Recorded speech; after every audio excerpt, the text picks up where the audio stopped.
government's strong commitment. Thank you very much for the opportunity given.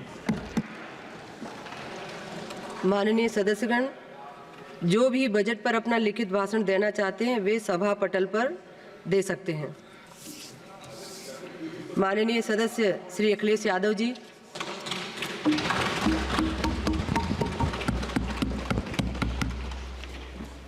सभापति महोदया, मैं आपका बहुत धन्यवाद देना चाहता हूं कि आपने मुझे बजट 2024-2025 में बोलने का मुझे मौका दिया है।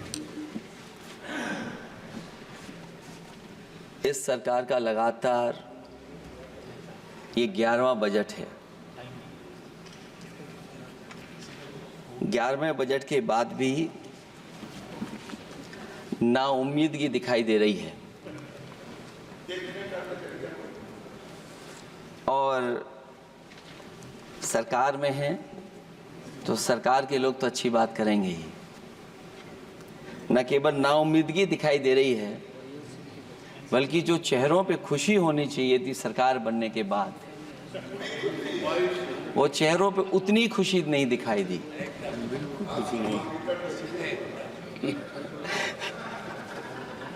ये 11वें बजट में बेरोजगारों के लिए, युवाओं के लिए, गांव के लिए और उनकी तकलीफ परेशानी का जो मुद्दा है वो 9-2-11 दिखाई दे रहा है मुझे। महंगाई में घर चलाना, बच्चों को पढ़ाना और घर के बड़े बुजुर्गों की दवा इलाज से लेकर के महंगाई का जो सामना करना पड़ रहा है, ये बातें परिवार वाले बखूबी जानते हैं।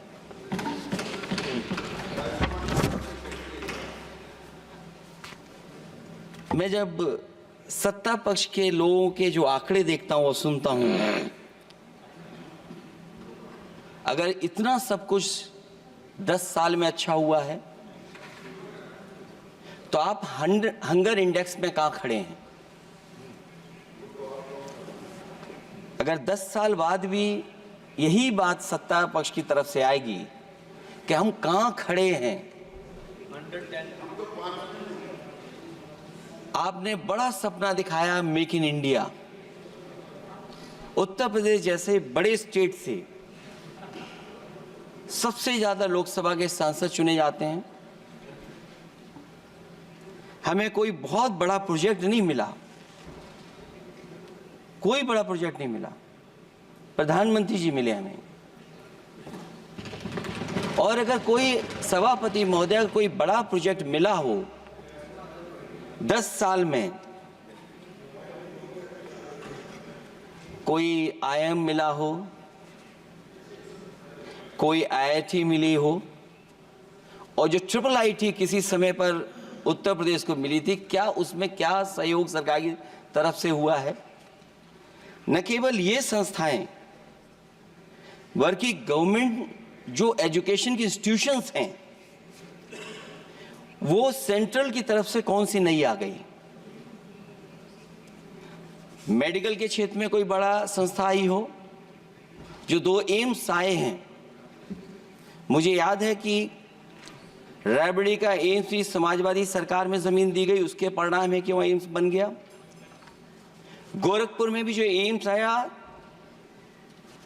समाजवादी सरकार थी, जमीन दी गई तब एम्स आया। और जो एम्स आ भी गए हैं अगर वहां 2, क्या उनमें पर्याप्त इलाज मिल पा रहा है?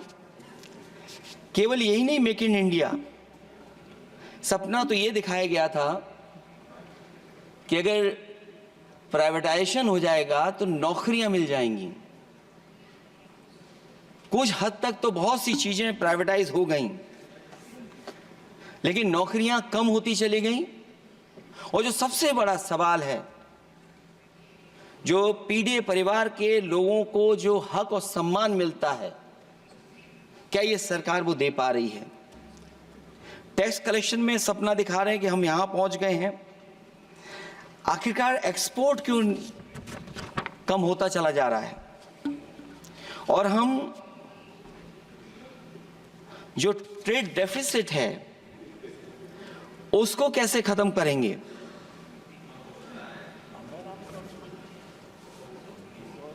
दस साल में अगर हम वहीं के वहीं खड़े हैं और कोई ऐसा कुछ न दिख रहा हो और परिणाम जो रिजल्ट आए हैं यूपी के, उसमें दिखाई दे रहा है कि आपने कितना काम किया है।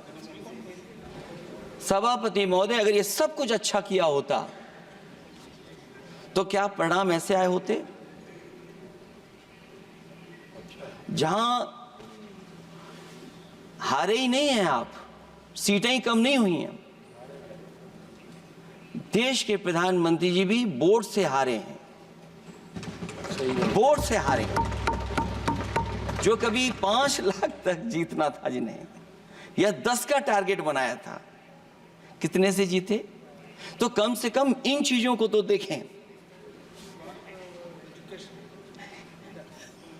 मैं जब सुनता हूं सत्तापक्ष लोगों को तो मुझे वो लाइनें याद आ जाती कि वो झूठ बोल रहा था, बड़े सलीके से मैं एतवार न करता तो और क्या करता।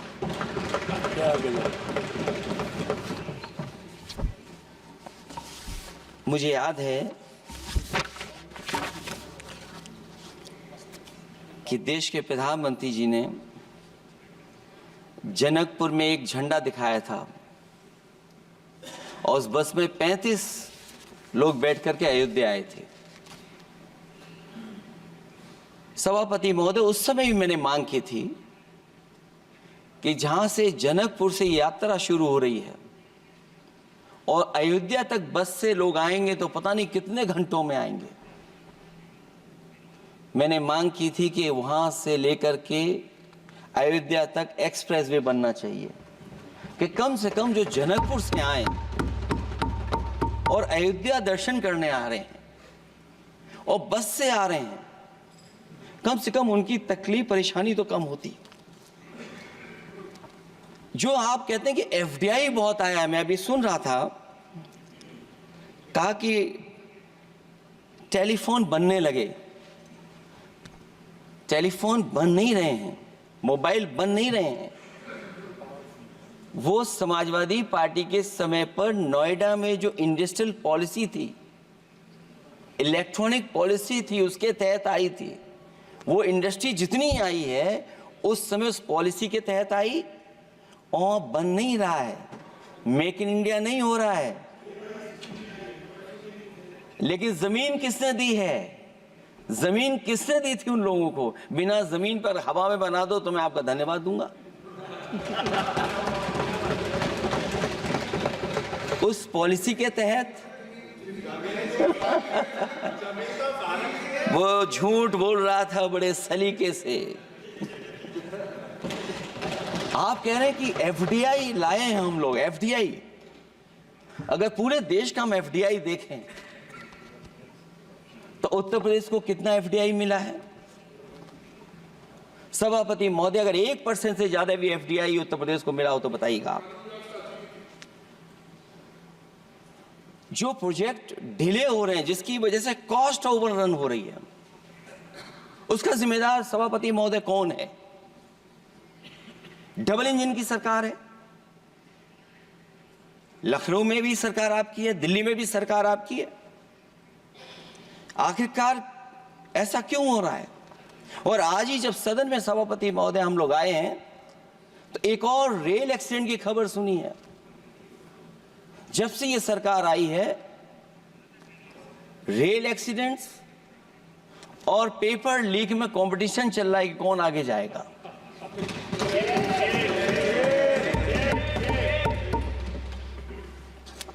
मैं तो अखबारों में पढ़ता था सभापति महोदय कि तोड़ फोड़ करके ये सरकार बनाते हैं। अभी एक सदस्य पिछली बार वो तोड़ फोड़ कर करके शायरी भी बनाने लगे हैं। जो प्रोजेक्ट और जिस प्रोजेक्ट के लिए प्रधानमंत्री जी एयरफोर्स का सबसे बड़ा हवाई जहाज हरकुलिस विमान लेकर के आए थे और वो सड़क पर उतरे थे, वो एक्सप्रेस वे पर उतरे थे। मैं समझता हूं सभापति महोदया, यहाँ जितने माननीय सदस्य हैं सब ने देखा होगा और सब ने निर्देश के अनुसार उस पर ट्वीट भी किया होगा। वो जो एक्सप्रेस वे अगर किसी ने बनाया था सभापति महोदय, जो डिजाइन, टेक्नोलॉजी का पार्ट, अलाइनमेंट, वो समाजवादियों की देन थी, वो आपकी देन नहीं थी। ये बात मैं इसलिए कह रहा हूं सभापति महोदया, क्योंकि इस बजट में सरकार चलाने के लिए आपने पैकेज दिया है। हमें कोई नाराजगी नहीं है पैकेज देने की, आप पैकेज और दीजिए। लेकिन अगर आप बक्सर से भागलपुर एक्सप्रेसवे बना रहे हैं तो आप उत्तर प्रदेश के पूर्वांचल एक्सप्रेसवे को क्यों नहीं जोड़ रहे हैं? और मैं तो कहूंगा आपसे कि केवल अगर आप 25 किलोमीटर जोड़ देंगे, जहां पूर्वांचल एक्सप्रेसवे रुक गया था, केवल 25 किलोमीटर आप जोड़ देंगे तो दूसरे काम को अपना जो बनाते हैं, आप ये कह पाएंगे कि दिल्ली से लेकर के आपने भागलपुर तक एक्सप्रेसवे दिया है। हाँ जी, वो अभी से नहीं, बहुत पहले से बन रहा है। बहुत पहले से बन रहा है। मैं ये नहीं कहना चाहता कि क्या दिया आपने, मैं ये कहता हूं कि अगर आप बक्सर से भागलपुर एक्सप्रेसवे दे रहे हैं केवल बिहार के लोगों को खुश करने के लिए, मैं उससे सहमत हूं कि आप बिहार की तरक्की के लिए एक्सप्रेसवे दें, लेकिन जो पखनपुरा, जो आखिरी गांव है जहां पर छूट गया है, वहां से आप क्यों नहीं जोड़ रहे हैं? और हमारे स्टेट के लिए आप कोई नया एक्सप्रेसवे क्यों नहीं दे रहे हैं?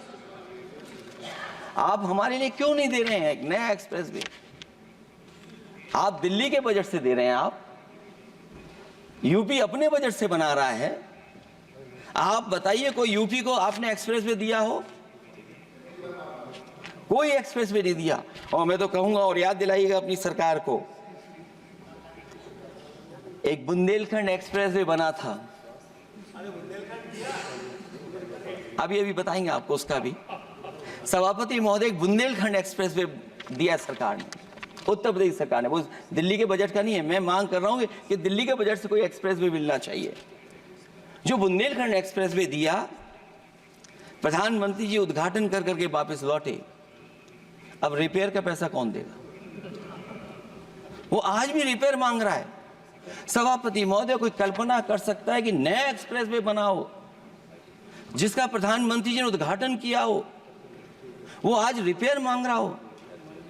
और वो एक्सप्रेसवे 6 लेन नहीं है, वो 4 लेन है। मैं इसमें भी सुझाव देना चाहता हूं, ये जो बुंदेलखंड वाला एक्सप्रेसवे है, ये अभी 15,000 करोड़ से ज्यादा का बना है स्टेट गवर्नमेंट का। इसको मुनाफा नहीं हो रहा, टोल कलेक्शन नहीं है बहुत ज्यादा। इसको सतना से जोड़ दिया जाए और बुंदेलखंड जहां से शुरू हो रहा है हमारे डिस्ट्रिक्ट इटावा से कम उसको हरिद्वार तक ले जाना चाहिए। अगर हरिद्वार से लेकर के सतना लोग चले जाएंगे तो शायद बुंदेलखंड के लोगों को भी लाभ होगा। और सबसे बड़ी बात है सभापति महोदय, दिल्ली और लखनऊ मिलकर के उन एक्सप्रेसवे की सेफ्टी से और उसकी डिजाइन से खिलवाड़ कर रहे हैं। जो इंडियन रोड कांग्रेस कहती है, जो डॉक्यूमेंट कहता है, वो ये कहता है कि मीडियन सड़क का 12 मीटर से लेकर के 14 मीटर होना चाहिए। आप जाकर के देख के आइए, जो पूर्वांचल वाला बना है उसका मीडियन कितना है? क्या भविष्य में आपने चलने वालों की सेफ्टी के साथ खिलवाड़ की है कि नहीं की है? ये आपको विचार करना पड़ेगा। जिस समय लद्दाख और चीन को लेकर के सवाल उठा था सभापति महोदय, उस समय पॉलिटिकल पार्टी से सुझाव मांगे गए थे और सुझाव ये मांगे गए थे कि आप क्या सुझाव देना चाहते हैं। तो उस समय जो सुझाव समाजवादी पार्टी ने दिया था, वो सुझाव ये था कि लिपू लेक से लेकर के आपके ग्वालियर तक 6 लेन हाईवे बनना चाहिए। कभी जरूरत पड़ने पर सीमाओं पर हमारी फौज का आना जाना जल्दी हो जाए। और मुझे याद है, जो अखबारों में मैंने पढ़ा था, सरकार ने उसको स्वीकार कर लिया था कि 6 लेन हाईवे बनेगा वो। लेकिन जब टेंडर की बात आई तो सुनने में आया कि वो 4 लेन बनने जा रहा है। और अभी जब वो काम हो रहा है, जब काम मैंने दोबारा उसको देखा तो पता लगा कि डबल लेन पेव शोल्डर बन रहा है। सोचिए कहां 6 लेन बनाने की बात थी, आप डबल लेन पेव शोल्डर बना रहे हैं। और पता नहीं कौन उस हाईवे को डिजाइन किसने किया है डिजाइन, कि जितने भी कस्बे उसके आसपास पड़ रहे हैं, कस्बे वाले अब नाला कहां से बनाएं, घर ऊंचा करें कि सड़क को तोड़ें। बहुत सारे कस्बों को वो समस्या के संकट में डाल दिया है सरकार ने।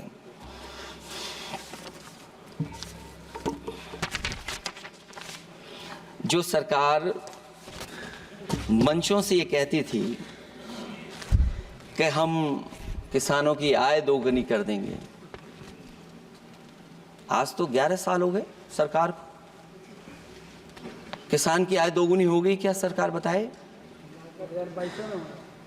और अभी मैं बहुत सारे माननीय सदस्यों को जब सुनता हूं तो वो कहते हैं कि हम एमएसपी दे रहे हैं। अगर आप एमएसपी दे रहे हैं तो उसकी कानूनी गारंटी क्यों नहीं दे रहे हैं आप कानूनी गारंटी दीजिए। और फिर कई बार सुनने को मिलता है कि हॉर्टिकल्चर क्रॉप्स के लिए आप क्या कर रहे हैं, उसके एमएसपी की कब तैयारी करेंगे आप? और फिर आय दोगुनी में आप कितना देंगे किसान को? जो पिछले बार बजट में कहा गया था कि एग्रीकल्चर इंफ्रास्ट्रक्चर के लिए 1 लाख करोड़ देश को मिलेगा। अगर 1 लाख करोड़ देश को मिला होगा एग्रीकल्चर इंफ्रास्ट्रक्चर को, तो कम से कम यूपी का शेयर कुछ तो रहा होगा। सभापति महोदय, सरकार ने अगर एक भी मंडी बनाई हो तो बता दें। हाँ, ये अलग बात है कि अगर आप कोई चीज सुधारने के लिए कोई परिवर्तन कर रहे हैं, स्टोरेज के लिए किसी को पहले ही बता दे रहे हैं, वो बात अलग है। लेकिन किसान कहां जाएगा जहां उसको रेट मिलेगी? और फिर ये इस बजट में कहा जा रहा है कि हम 109 high yielding and climate resilient varieties लाएंगे। तो सभापति महोदय, हम अपने माननीय मंत्री से कहेंगे कि वो ग्लोबल वार्मिंग के लिए जो आप काम पिछले कितने वर्षों से कर रहे हैं, क्या हुआ उस ग्लोबल वार्मिंग का? COP21 में भी आप हुआ है, G20 में भी आपने आश्वासन दिया, और कुछ नहीं किया। तो आपको क्या लाना पड़ रहा है? 109 high yielding and climate resilient varieties. आप मुझे बताओ किसान पर कब तक पहुंचाओगे आप, और उसको पहुंचाने के लिए आपके पास क्या इंतजाम है? और फिर दूसरे पैराग्राफ में फिर बदल जाते हैं आप। अभी आप बात कर रहे हैं रेजिलेंट वैरायटीज की, और फिर आप कह रहे हैं कि हम नेचुरल फार्मिंग को बढ़ावा देंगे। सभापति महोदय, इस सरकार बताए कि रेजिलेंट क्रॉप सीड्स कब तक पहुंचा देंगे, उससे लाभ किसानों को कैसे मिलेगा? और फिर नेचुरल फार्मिंग जो अभी भी कर रहा है किसान कई जगह पर, उसके लिए क्या अलग से पैकेज है आपके पास बजट में? आपने तो केवल सभापति महोदय एक चीज सीखी है पार्ले जी बिस्किट से, महंगाई और मुनाफा। इस सरकार ने 10 साल में डीएपी की बोरी को, खाद की बोरी को छोटा कर दिया। इससे और ज्यादा छोटा मत करना आप। और आपने डीएपी, जब किसान डीएपी लेने गया तो सरकार ने कहा कि बिना नैनो यूरिया के आप नहीं मिलेगा आपको। मैं सरकार से जानना चाहता हूं कि नैनो यूरिया से क्या लाभ पहुंचा है किसानों को, ये बताइए। नैनो यूरिया से क्या लाभ पहुंचा है सरकार बताए।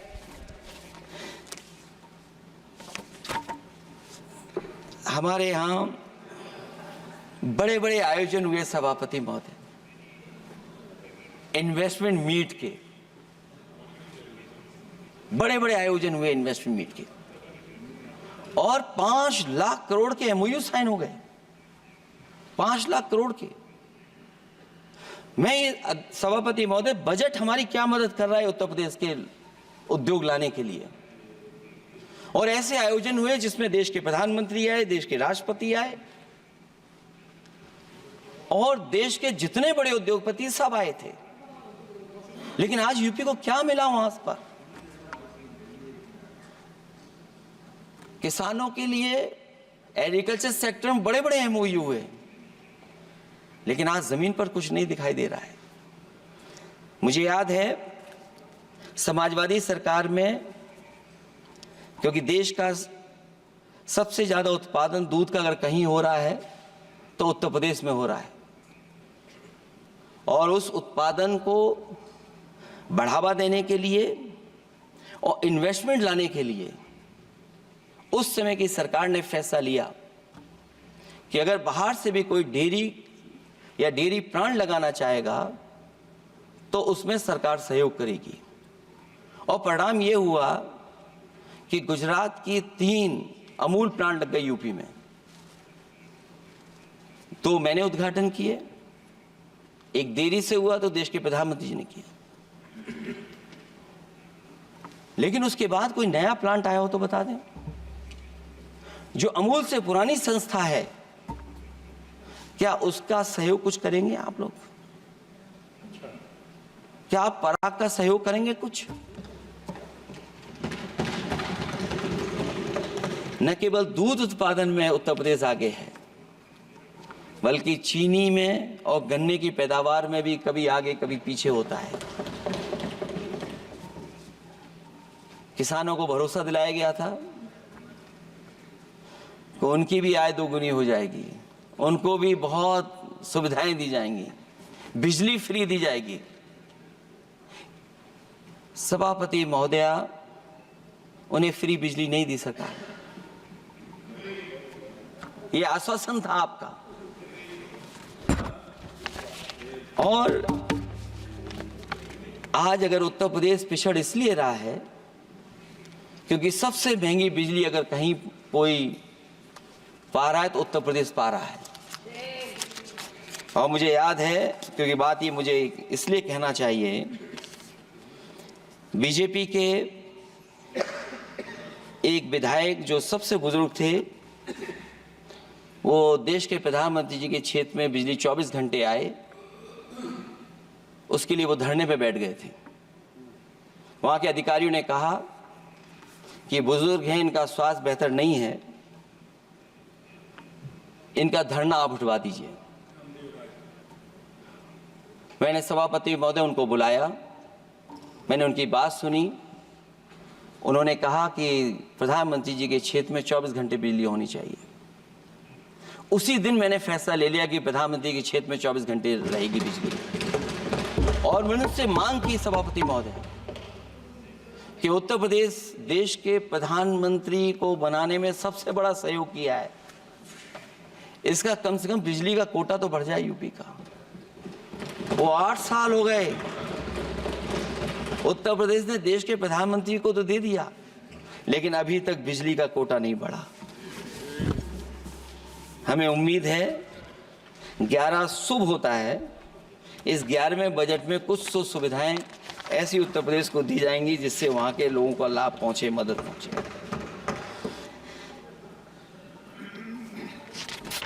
जहां किसान आत्महत्या कर रहा है,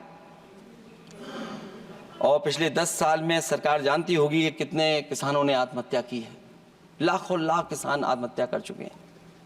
जहां किसान तकलीफ और परेशानी में है, वहीं सबसे ज्यादा अगर संकट किसी चीज पर आया तो वो नौकरी पर आया है, रोजगार पे आया है। जब सरकार का बजट मैं पढ़ता हूं तो जो स्कीम्स लाई जा रही हैं उसमें, क्या ये स्कीम नौजवान को पक्की नौकरी दिलाएगी? क्या इन स्कीम से 5,000 रुपए देकर के आप नौजवान का भविष्य बनाना चाहते हैं? आप क्या दे रहे हैं आप? और मुझे तो ये लगता है कि जो वर्क फोर्स आप बना रहे हैं ट्रेनिंग देकर के सरकार के पैसे से, अंतोगत्वा इनको भी एक्सप्लॉइट वही लोग करेंगे, उद्योगपति। आखिरकार जब इतनी टेक्निकल, इतनी ट्रेन फोर्स होगी, तो आप ये मुझे बताइए कि उसके भविष्य क्या होगा। अगर इतने बड़े पैमाने पे आप ट्रेनिंग करा रहे हो, सरकार का बजट उसमें खर्च हो रहा है, तो सभापति महोदय उनका भविष्य क्या होगा? 5 साल के बाद। और जो अग्निवीर वाली नौकरी है, सभापति महोदया, कोई भी नौजवान जो फौज के लिए तैयारी करता है वो कभी स्वीकार नहीं कर सकता। जब पहली बार ये स्कीम आई थी अग्निवीर, उस समय बड़े बड़े उद्योगपतियों से ट्वीट कराया गया था कि अग्निवीर से अच्छी कोई योजना नहीं है, इनको हम नौकरी दे देंगे, हम अपने यहां रख लेंगे। और शायद सरकार में बैठे लोगों को यह बात याद होगी, क्योंकि सरकार खुद स्वीकार करती है स्कीम ठीक नहीं है, तभी वो अपनी अपनी सरकारों से कह रहे हैं कि अग्निवीर वाले जो लौट करके आएंगे उन्हें कोटा दीजिए, आप नौकरी दीजिए।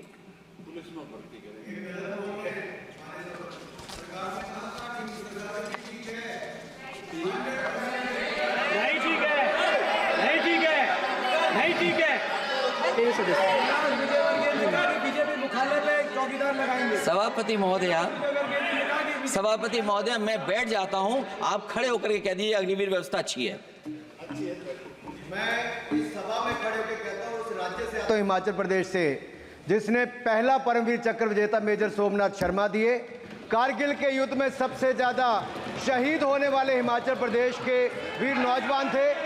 4 परमवीर चक्र विजेता हुए, उसमें से 2 कैप्टन विक्रम बत्रा और सूबेदार संजय कुमार हिमाचल प्रदेश से हुए। और मैं कहता हूं, जी हां, जो लंबे समय से मांग थी 1 रैंक 1 पेंशन की किसी सरकार ने पूरी नहीं की, वो नरेंद्र मोदी जी की सरकार ने यहां पर पूरी की है।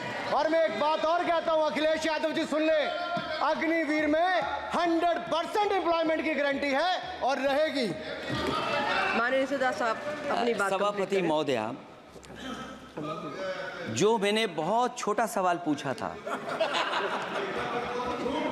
मैं दूसरी बात कहता हूं, अगर ये जो बात आप कह रहे हो, तो आपको जरूरत क्यों पड़ रही कि आपको उत्तर प्रदेश में और प्रदेशों में कोटा देना पड़ रहा है 10%? सभापति महोदया, सभापति महोदय, सभापति महोदय, सभापति महोदय, जहां तक परमवीर, रुक जाइए,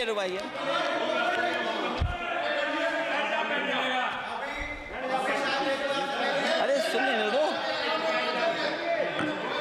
माननीय सदस्य, आप अपनी सभापति महोदया, सभापति महोदय, चैल जानते हैं आप कहाँ हैं? चैल जानते हैं आप कहाँ हैं? कभी गए हो मिलिट्री स्कूल में? मैं खुद मिलिट्री स्कूल का पढ़ा हूं। और आप परमवीर चक्र की बात कर रहे हो, तो हम भी तमाम नाम गिना सकते हैं। माननीय सदस्य से मैं आग्रह कर रही हूं, आपस में चर्चा न करें। माननीय सदस्य, आप बजट पर बात सभापति महोदया, ये सभापति महोदया, जी 1 मिनट से भी कम, मैं आपके सामने कहना चाहता हूं, ये तो केवल मिलिट्री स्कूल गए हैं। मैं आज भी टेरिटोरियल आर्मी के 124 रेजिमेंट में कैप्टन के रैंक पे अपनी सेवाएं दे रहा हूं। अखिलेश जी, केवल ज्ञान मत बांटिए। राहुल गांधी जी के साथ बैठकर अब वहां बुलाने का झूठ बोलने की आपको आदत पड़ गई। प्लीज बैठिए, प्लीज। माननीय सदस्य से मैं आग्रह कर रही हूं, आप अपनी बजट पर चर्चा करें। सभापति महोदया, आपका समय पूरा हो गया है, मैं प्लीज कंप्लीट करिए। सभापति महोदय, मैं इसलिए नहीं कह रहा, मैं क्या बात कहना चाहता हूं, शायद मंत्री जी नहीं रहे इसलिए तकलीफ परेशानी ज्यादा है। और आप, अरे हमारा दर्द नहीं समझोगे, हम आपका दर्द चेहरे से पढ़ते हैं।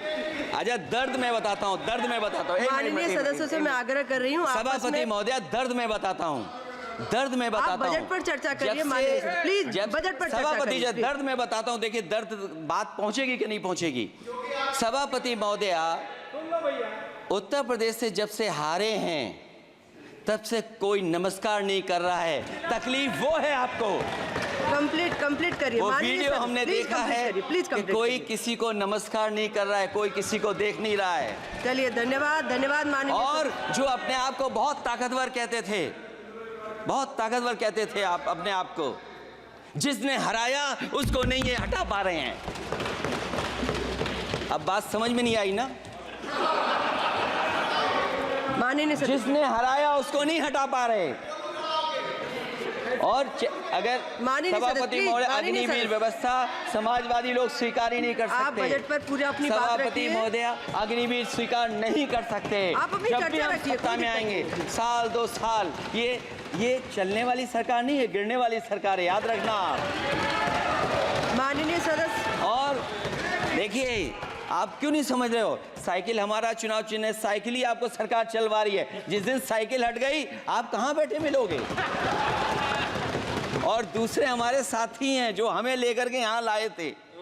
माननीय हम यहाँ सदस्य, मैं छूट गए, आग्रह कर वो रही चले हूँ, गए वहाँ। कंप्लीट करिए। सभापति महोदय, मैं दो तीन बातें कहता हूँ यूपी को लेकर के मैं मांग करता हूँ। जी, कंप्लीट करिए आप। सभापति महोदय, चंबल एक्सप्रेसवे बनना चाहिए, क्योंकि देश का सबसे बड़ा एक्सप्रेसवे जो 1 लाख करोड़ का बना है वो दिल्ली मुंबई से है, और यूपी को क्यों नहीं जोड़ रहे हैं आप?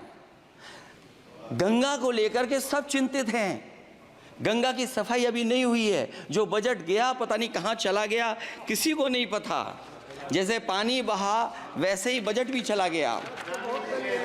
दूसरा, क्योंकि मंत्री जी बैठे हैं, वो जानते होंगे मंत्री जी कि देश की सबसे अच्छी लाइन सफारी बनी है इटावा में, और उस लाइन सफारी को बनाने में हम लोगों को बहुत समय लगा, क्योंकि एक लाइन सफारी, एनिमल सफारी अगर बननी हो, उसको बनाने में बहुत टाइम लगता है, बहुत जगह से परमिशंस लेनी पड़ती हैं। हम लोगों को परमिशंस नहीं मिली, और क्योंकि वो प्रोजेक्ट अच्छा है, एशियाटिक लाइन्स की ब्रीडिंग शुरू हो गई वहाँ पर। ये सरकार इसलिए नहीं शुरू करना चाहती है क्योंकि वो समाजवादियों ने बनाई है। पहली बार देश में एशियाटिक लाइन्स पैदा हो रहे हैं। नहीं, वहाँ पर इटावा में पहली बार हो रहे हैं, और वो इसलिए नहीं शुरू कर रहे हैं। और वो शेर मैं बता दूं आपको, शेर आया था कि कोई और आया था, वो कहानी मैं नहीं पढ़ूंगा यहाँ पर, फिर मैं बोल दूंगा तो फिर कहोगे कि क्या बोल दिया मैंने, इसलिए मत बुलवाइए तो ही अच्छा है। कि कुछ तो धन्यवाद माननीय सदस्य, धन्यवाद। कुछ मत बुलवाइए मुझसे। सभापति महोदय, मैं ये कहना चाहता हूँ कि लाइन सफारी, एनिमल सफारी उस क्षेत्र की, यूपी की प्राइड है वो, कि पहली बार ब्रीडिंग सेंटर एशियाटिक वहाँ पर बन गया है। दिल्ली की सरकार और यूपी की सरकार मिलकर के उसको शुरू नहीं होने दे रही है। मुझे उम्मीद है कि उसको शुरू करवा देंगे आप। और आखिरी में मैं कहता हूँ, चलते चलते आप 2 लाइनें कहता हूँ। बुनियाद को नकार कर जो इमारतें उठाएंगे, हम भी देखते हैं वो किस मंजिल तक जाएंगे। धन्यवाद। बहुत बहुत